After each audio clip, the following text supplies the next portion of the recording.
El ejército israelí continúa su ofensiva en el Líbano y la Franja de Gaza, donde al menos 17 palestinos murieron, entre ellos niños y ancianos, en un bombardeo israelí en una escuela que albergaba a desplazados en el campo de refugiados de Nuseirat, en el centro de la Franja. Bienvenidos a esta nueva edición de DW Noticias. Soy Ana Plasencia en Berlín. Israel anuncia además el bombardeo de depósitos de armas del movimiento islamista Hezbollah al sur de la capital libanesa, Beirut. El ejército libanés, por su parte, afirma que 3 de sus soldados murieron por disparos israelíes en el sur del país cuando realizaban un operativo de rescate. Una gran cumbre en casa, Rusia, rodeado de una veintena de líderes para demostrar que no está ni solo ni aislado. El anfitrión, Vladimir Putin, se reunió además en Kazán con el jefe de la ONU, Antonio Guterres, por primera vez en más de 2 años. Y la Eurocámara concede a los líderes de la oposición venezolana su galardón a la libertad de conciencia. El Parlamento Europeo reconoce a María Corina Machado, de 57 años, y a Edmundo González Urrutia, de 75, y destaca su lucha para restaurar la libertad y la democracia en Venezuela.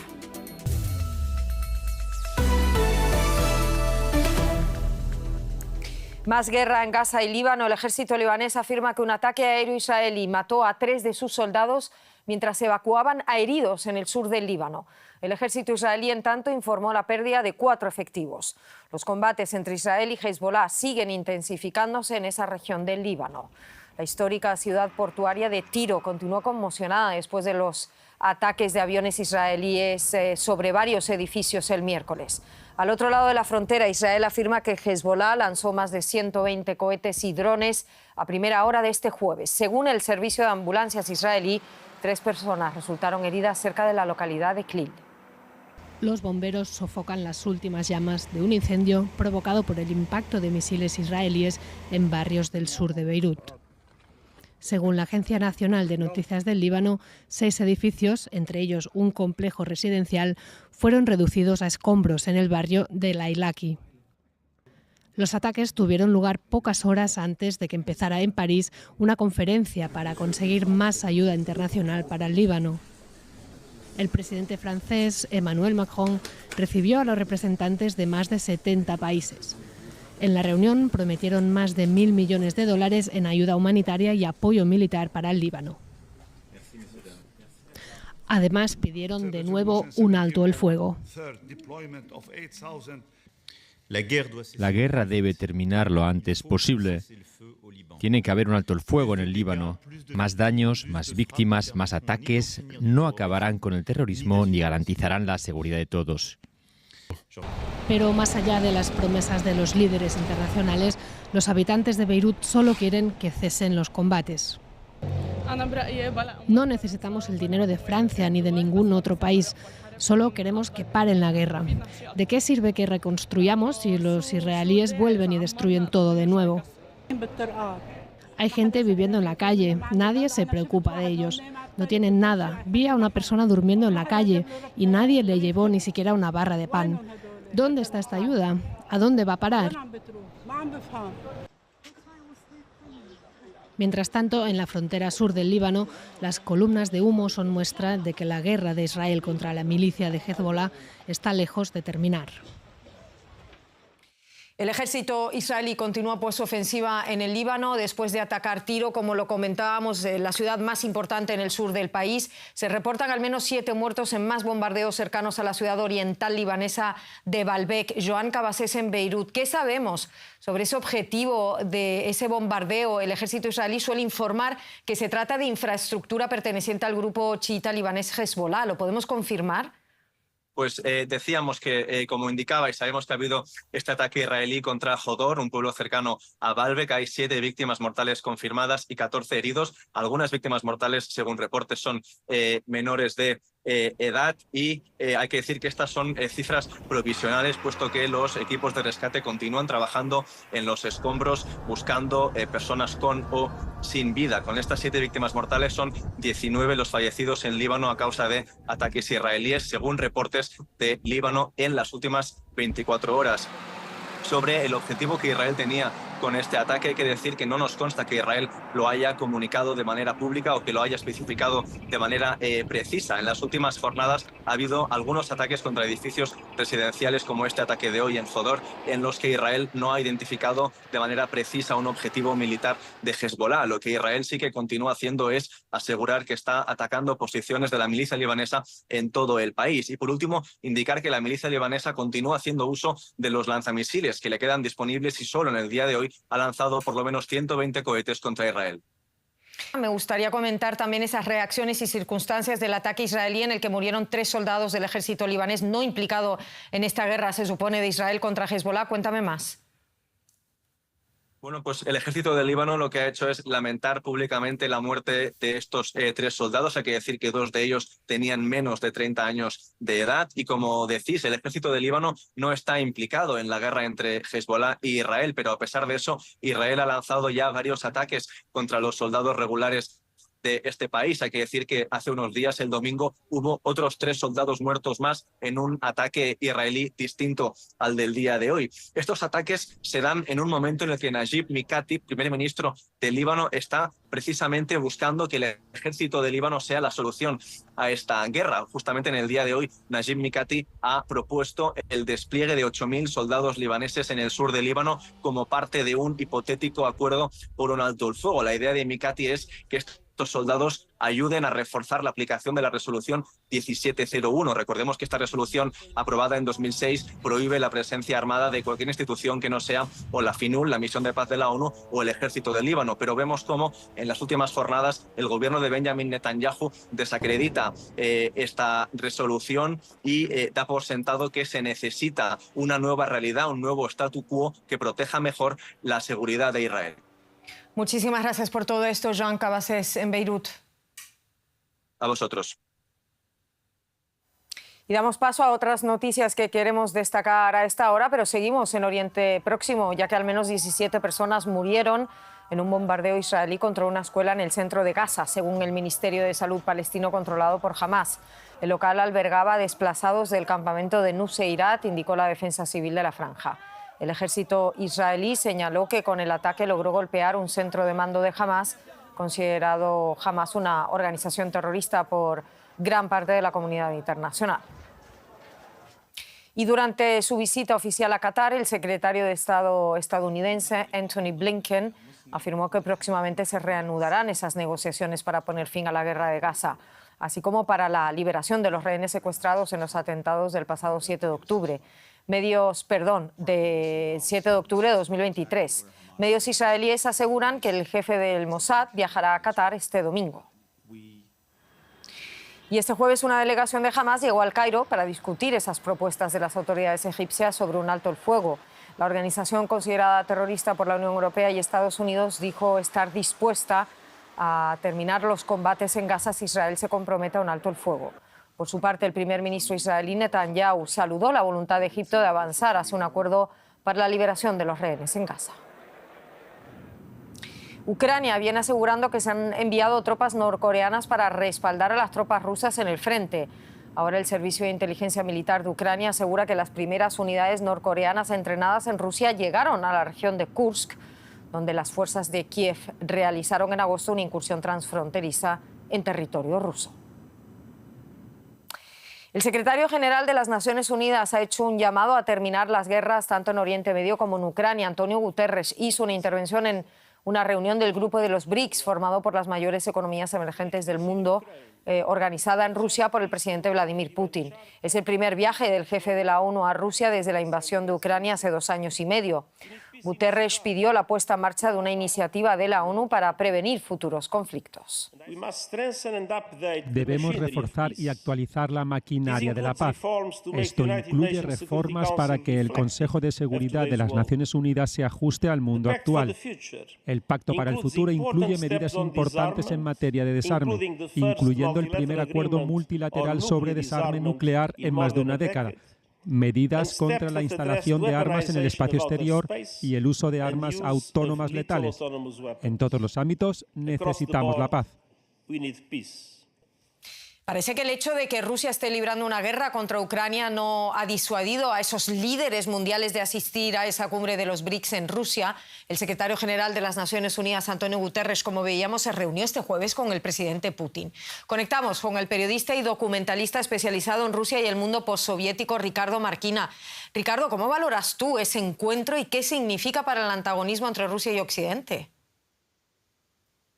Hola, muy buenas noches. Bueno, que Guterres estuviese hoy en Kazán, en Tatarstan, en Rusia, sin duda es una carta blanca para la presentación de Vladimir Putin y de Rusia como una potencia solvente en la arena internacional. Putin buscaba evidentemente esto, precisamente rodearse de líderes, todos con una reputación un poco más o menos dudosa. Recordemos que, por ejemplo, están ahí Venezuela o China, pero con Guterres en la ecuación, pues Putin puede presentarse pues como el líder y anfitrión de una reunión de alto nivel internacional, y sin duda así lo ha sido. Putin quería demostrar que es capaz de invitar y de gestionar un evento así cuando todo Occidente pues trata de apartarlo y presentar a Moscú como un paria internacional. Me gustaría insistir un poco en eso, Ricardo, sobre todo desde el punto de vista de Occidente. ¿Logra Putin con esta cumbre demostrar que no está aislado en la escena mundial y que aún tiene amigos y aliados, y también quizás de cara a un posible diálogo en la guerra contra Ucrania? Desde luego el objetivo lo logra. Pero hay que decir que Putin ha conseguido reunir a muchos líderes, unos con más peso, China, India, otros con menos, Venezuela, pero son líderes con intereses internacionales muy dispares, no comparten una estrategia común. Por ejemplo, Brasil no quiere antagonizar a Estados Unidos, tampoco los Emiratos Árabes Unidos, algo que sí quisiera hacer, por ejemplo, Irán o incluso la propia China o Rusia. Así que es una sensación agridulce. Por una parte, Putin consigue esa foto, pero por otra está claro que los BRICS ahora mismo, insisto en eso, no es un grupo que tenga una relevancia internacional en la arena, en el juego político internacional. Ahora bien, Putin refuerza así su posición de cara, como muy bien dices, a una posible negociación de paz en Ucrania, que solo puede venir, evidentemente, cuando sepamos quién va a gobernar en la Casa Blanca en los siguientes años, porque entonces seguramente llegue el momento de poner todas las cartas sobre la mesa. Y estaremos muy pendientes de cuando eso ocurra, de las elecciones y de quién será el nuevo presidente de Estados Unidos. Presidente o presidenta, muchísimas gracias. Ricardo Marquina, como siempre, un placer. Gracias en Madrid. Gracias a vosotros.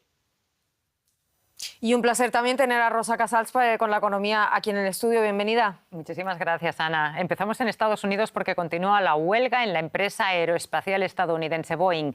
Casi 2/3 de sus empleados, cerca de 33.000 trabajadores, rechazan un aumento salarial del 35%. En su lugar, exigen un incremento del 40%, además de la reintroducción del plan de pensiones tradicional suprimido hace 10 años.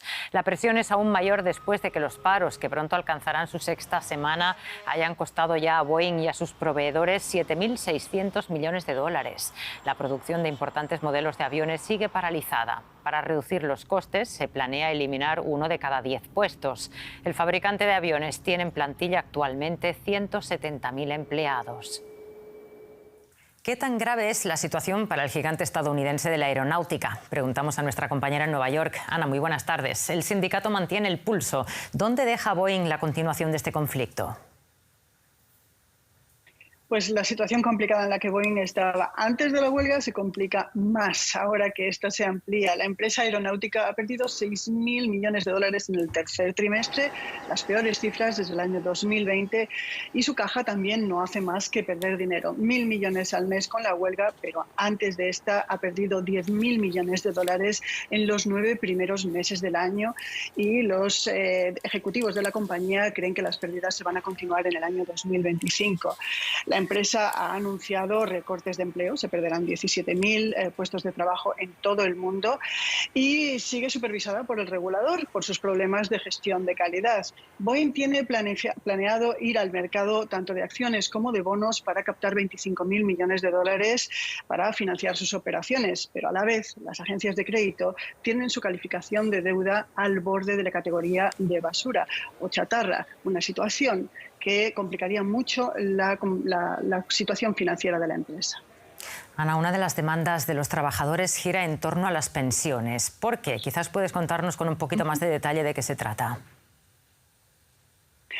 Sí, en el año 2014 y tras un voto muy agrio, muy ajustado y muy presionado por la empresa, el sindicato de maquinistas aceptó eliminar el plan de pensiones tradicional que la empresa gestionaba y aseguraba una suma al trabajador de por vida. A cambio, Boeing se unía a la tendencia, que ya muy avanzada, que otras empresas ya hacían, de ofrecer cuentas de ahorro a sus trabajadores. La empresa participaba con una cantidad, pero la gestión es enteramente de los trabajadores, que deben estar muy pendientes del mercado y de la bolsa. Ahora los trabajadores están resentidos por este voto y quieren una mejor solución para sus pensiones. Y es una cuestión bastante importante porque ahora que se están jubilando los últimos baby boomers y los primeros de la generación X, se va a empezar a ver la validez de este sistema que se empezó a instaurar hace 30 años. Y los números no auguran buenos resultados. El 20% de los mayores de 50 años no tiene ahorros y más del 61% de los que los tienen piensan que no tienen lo suficiente. Y esta vulnerabilidad financiera es lo que hace que se alimente una nostalgia por la pensión de los abuelos. Claro, una demanda que parece muy comprensible. Muchísimas gracias por el análisis, Ana. Gracias. Y un nuevo golpe para la estrategia de Alemania de ser más autosuficiente en semiconductores. El fabricante estadounidense Wolfspeed ha anunciado que pausa los planes para construir una fábrica en Alemania. Y todo solo un par de meses después de que en septiembre Intel hiciese lo mismo. Presentada en 2023 como una gran oportunidad para Alemania, la fábrica de momento no comenzará a construirse en el estado del Sarre. Wolfspeed tenía pensado invertir 2.700 millones de euros en el proyecto. La fábrica estaba concebida sobre todo para producir chips para autos eléctricos, pero la debilidad de la demanda de los autos de batería ha trastocado todos esos planes.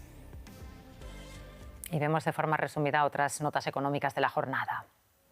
Según el último informe mensual del Banco Central alemán, el Bundesbank, la economía del país podría estancarse en el cuarto trimestre del año. Ello en un contexto de actividad industrial débil y un consumo privado con poco estímulo que apunta a problemas continuos de competitividad. Sin embargo, el Bundesbank ha vuelto a descartar una recesión significativa y duradera. Lilium, la startup alemana pionera en construcción de aerotaxis eléctricos, se ha declarado insolvente. En los últimos años, la empresa desarrolló aviones propulsados eléctricamente. Su distribución estaba prevista para 2026 y contaba ya con 700 pedidos. Lilium obtuvo inversiones por un monto de 1.500 millones de euros y contaba con 1.000 empleados. Y vamos con información de América Latina, Ana. Sí, nos vamos a nuestra región, concretamente a México, donde la ola de violencia se ha cobrado este jueves la vida de al menos 12 personas en una serie de enfrentamientos entre miembros de grupos criminales y el ejército en el sureño estado de Guerrero. 2 de los fallecidos eran policías locales. Además, en la localidad de Acámbaro, en el céntrico estado de Guanajuato, la explosión de un coche bomba frente a una comisaría dejó a 3 policías heridos, uno de ellos de gravedad. Simultáneamente, a 30 kilómetros de ese lugar, en el municipio de Jerécuaro, se produjo otra explosión contra una patrulla donde al menos 2 policías resultaron heridos de gravedad. Guanajuato es considerado actualmente el estado más violento de México. Cambiamos de tema. La cúpula de la oposición venezolana recibe el premio Sájarov a la libertad de conciencia 2024 otorgado anualmente por el Parlamento Europeo. Edmundo González Urrutia y María Corina Machado recibieron el respaldo de la mayoría de los grupos políticos de la Eurocámara por su lucha para restaurar la libertad y la democracia en Venezuela. Es la segunda vez, por cierto, que la oposición venezolana recibe este premio. Ya en 2017 fue para la Asamblea Nacional, presidida entonces por Julio Borges, y para los presos políticos en Venezuela. En septiembre de este año, la Eurocámara había aprobado además una resolución, si bien simbólica, reconociendo a González Urrutia como presidente electo legítimo de Venezuela. Tras conocer la noticia, María Corina Machado dijo sentirse honrada por la distinción que le concede el Parlamento Europeo y también que luchará sin descanso para honrar el galardón. El otro premiado, Edmundo González Urrutia, agradeció por su parte la profunda solidaridad de Europa con el pueblo venezolano. La presidenta de la Cámara Europea, Roberta Metsola, anunció el premio Sájarov 2024 presentando a González Urrutia como presidente electo de Venezuela. A María Corina Machado, líder de las fuerzas democráticas en Venezuela.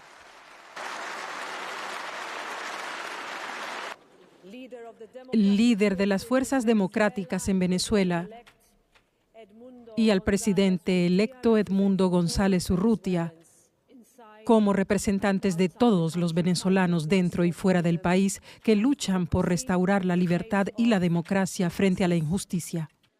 En Venezuela, el gobierno de Nicolás Maduro niega que González Urrutia ganara las presidenciales del pasado 28 de julio, a las que se presentó tras la prohibición de la candidatura de María Corina Machado.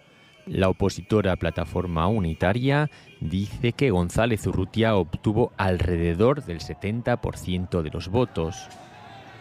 Pero cuando Maduro se declaró vencedor sin mostrar las actas electorales, el exdiplomático de 75 años tuvo que buscar protección en las embajadas de Países Bajos y de España en Caracas, desde donde partió al exilio en Madrid. Machado permanece aún en Venezuela, en paradero desconocido. El próximo 18 de diciembre tendrá lugar en Estrasburgo la ceremonia de entrega oficial del Premio Sájarov 2024. Le preguntamos a nuestra compañera en Bruselas, María García Sornosa, qué significa este reconocimiento de hoy y qué mensaje, qué señal lanza la Eurocámara con este reconocimiento dentro y fuera de Venezuela. Sí, Ana, por lo pronto tiene un impacto meramente simbólico, pero envía otra señal la Unión Europea a Nicolás Maduro de que sigue muy de cerca la situación en Venezuela, de que continúa muy preocupado y sobre todo de que no escatima esfuerzos en apoyar a la oposición venezolana, especialmente cuando el cronómetro corre hacia esa investidura, hacia la posesión del 10 de enero. Como decíais, no es la primera vez en menos de 10 años que la oposición venezolana gana este galardón. Ya lo hicieron en 2017, que fue a parar a las manos de Julio Borges y de opositores como Leopoldo López, y es que la situación de ahora recuerda de alguna forma a la de antaño, porque ya en 2018 la Unión Europea tampoco reconoció el triunfo de Nicolás Maduro, pero se vio impotente y forzada de alguna forma a asimilar este status quo con Maduro al poder, un régimen que recientemente la Unión Europea ha calificado por primera vez ya como una dictadura. Y María Corina Machado prometió este jueves, tras ganar el premio, luchar sin descanso, dijo, por el valor del galardón. Óscar Schlenker en Caracas. ¿Qué reacciones llegan desde Venezuela a la entrega de este premio, Óscar? Bueno, las reacciones que hemos registrado aquí en Venezuela han sido todas positivas y de felicitaciones para María Corina Machado y Edmundo González. Sus detractores no han hecho comentarios sobre el premio. Cabe destacar, como dijo la compañera, que el premio Sájarov de 2017 también fue otorgado a la oposición venezolana, así que era de esperar que la Unión Europea continúe con el apoyo a la lucha democrática en Venezuela. Además, este es un premio que María Corina Machado ha dedicado a todos los venezolanos que están siendo perseguidos o que han sido arrestados por protestar o tener un pensamiento distinto del oficialismo. Es una situación que vemos cada día con más preocupación y la razón por la cual Edmundo González está exiliado en España y María Corina Machado se mantiene bajo resguardo oculto aquí en Venezuela. Y a pesar de lo que nos dices de María Corina Machado, que no sabemos dónde se encuentra, y Edmundo González Urrutia, que está en España, la oposición aún así reitera, Óscar, que el gobierno de Maduro se debilita, que queda aislado al no ser reconocido su triunfo por numerosos países y, según Machado, se está más cerca de liberar a Venezuela. ¿Cómo valoras la situación actualmente, tanto de la oposición como del chavismo? ¿Y está el oficialismo realmente más débil?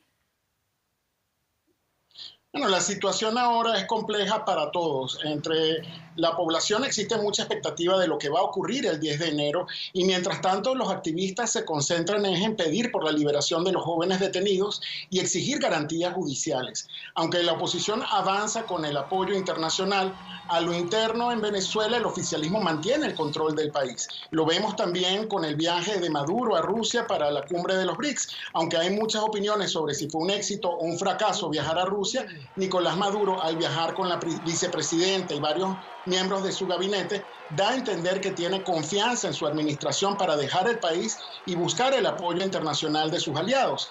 Sin embargo, el oficialismo también está sujeto a cambios. Lo vimos hace unos días con el arresto del exministro de Industria, Pedro Tellechea. Así que no todo está bajo control ni del lado del gobierno ni del lado de la oposición, donde varios líderes y activistas aún se mantienen bajo resguardo por la persecución política o se han tenido que ir del país.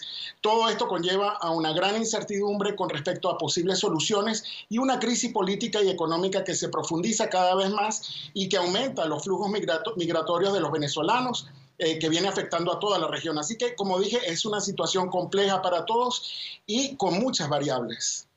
Compleja, pero nos la has acercado muy bien. Muchísimas gracias, Óscar Schlenker en Caracas. Un saludo. Más cosas. La tormenta tropical Trami dejó al menos 26 muertos en Filipinas y ha obligado a más de 150.000 personas a abandonar sus hogares. La tormenta provocó lluvias torrenciales, inundaciones y corrimientos de tierra. Las escuelas, oficinas y edificios públicos han cerrado por segundo día consecutivo en la isla principal, Luzón. Un hombre se aferra desesperadamente a una palmera para salvar su vida. Otro video filmado por un lugareño muestra un fuerte desprendimiento de tierra. Imágenes que muestran la destrucción causada por la tormenta tropical Trami, que ha traído fuertes vientos y lluvias torrenciales al noreste de Filipinas. Coches quedaron bajo agua y en algunas zonas el agua incluso alcanzó los techos de las casas.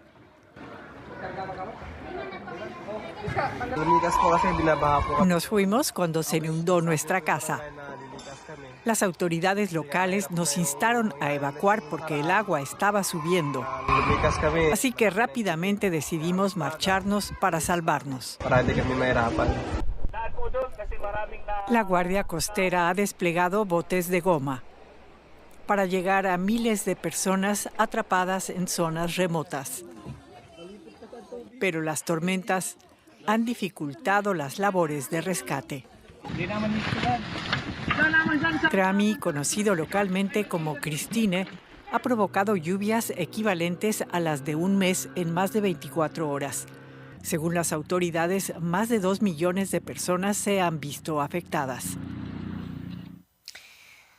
Red Bull ha llevado la aviación extrema a nuevas alturas al realizar lo que afirma ser el primer vuelo en formación invertida a través del viaducto Malarriyeca, el puente ferroviario más alto de Europa, con una altura de casi 200 metros y ubicado en Montenegro, cerca de la frontera con Albania.